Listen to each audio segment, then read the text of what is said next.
Como é que você quer que o Brasil cresça, sendo que o governo federal já herda em 2018, na eleição do Bolsonaro, quando ele assume o governo e sua equipe, já herda uma dívida pública de mais de 4 trilhões de reais. E o governo federal, no meio da pandemia, teve que pegar ali, ultrapassar o teto de gasto com mais de 1 trilhão de reais para salvar a população da pandemia, do vírus. É isso que o pessoal precisa saber, porque senão vai todo mundo jogar essa culpa no presidente Bolsonaro, que o Brasil tá ruim e não tem dinheiro para investir. Não é assim que funcionam as coisas. Mas como que essa dívida nasce, ou pelo menos aonde que ela piora?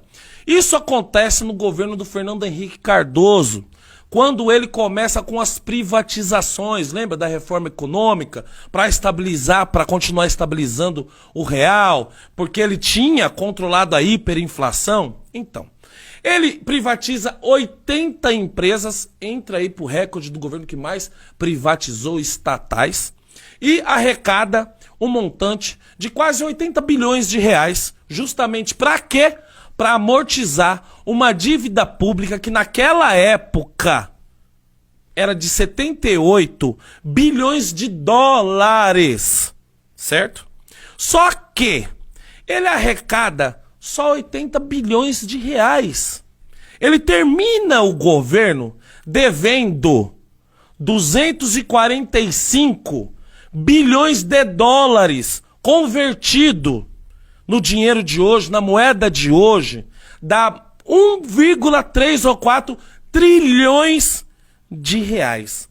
Esse é o grande início dos trilhões da dívida pública, que está caindo no colo do Bolsonaro hoje. Mas não termina por aí. Vem o governo do PT, lá no terceiro mandato, que é o final do primeiro mandato da Dilma, que eles começam a divulgar que o Brasil começa a baixar a dívida pública e está em 2 trilhões. Mentira! Mentira! Tem um site, no final do vídeo a gente põe o link lá, que desmistifica isso. O Brasil naquele momento, em 2014, devia mais de 3 trilhões. Isso era a maquiagem do governo para reeleição. Beleza, vem de lá para cá, cai no colo do governo Bolsonaro mais de 4 trilhões. Você viu, em ordem cronológica, como que o Brasil hoje ele é endividado, tendo que trabalhar, produzir riqueza só para pagar juros da dívida pública federal? Lembra-se, dívida pública federal é a externa e a interna. Mas não acaba por aí esses arrombos que vem fazer efeito hoje. No governo do Fernando Henrique, teve outra ação que ele criou para salvar banco, que a gente sofre o reflexo disso até hoje. É o tal do ProER, vou até ler aqui para você. Se chamava Programa de Estímulo à Reestruturação do Sistema Financeiro Nacional. O ProER foi um dos maiores esquemas, ou foi uma das maiores movimentações financeiras do dinheiro público para salvar instituições bancárias que estavam quebrando. Por quê? Porque o mesmo Fernando Henrique, ele estabiliza a moeda e ele acaba com a hiperinflação. Esses bancos que iam quebrar viviam desse hiperjuros, dessa hiperinflação.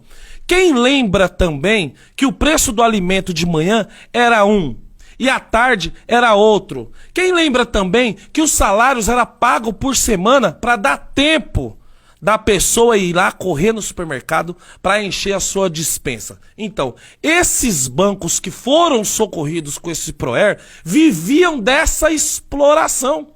Sim, dessa exploração. Então, Fernando Henrique pega e dá 30 bilhões de reais do Banco Central para bancos maiores comprar esses bancos menores que estavam falindo. Mas olha que coisa interessante, vou ler de novo aqui para não falar besteira.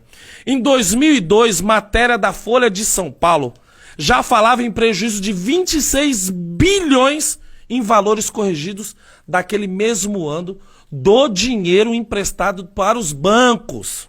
Outra matéria, em 2019, matéria da UOL, abre aspas, isso tá lá para quem quiser ver, é só dar um Google aí. Abre aspas, calote de bancos socorridos por Fernando Henrique Cardoso e é 7 vezes maior que o total recuperado pela Lava Jato. Fecha aspas. A Lava Jato, nesse ano de 2009, tinha recuperado 4 bilhões de reais do dinheiro que foi roubado do Brasil e estava lá fora. Então ela repatriou 4 bilhões de reais.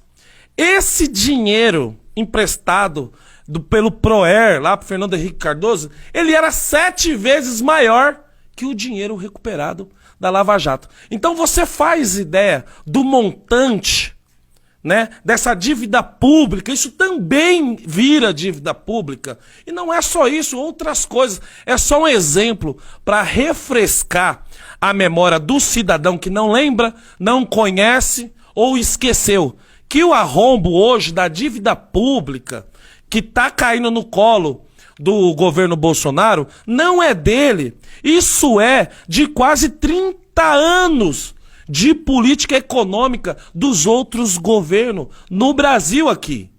Uai, seu app de vídeos curtos.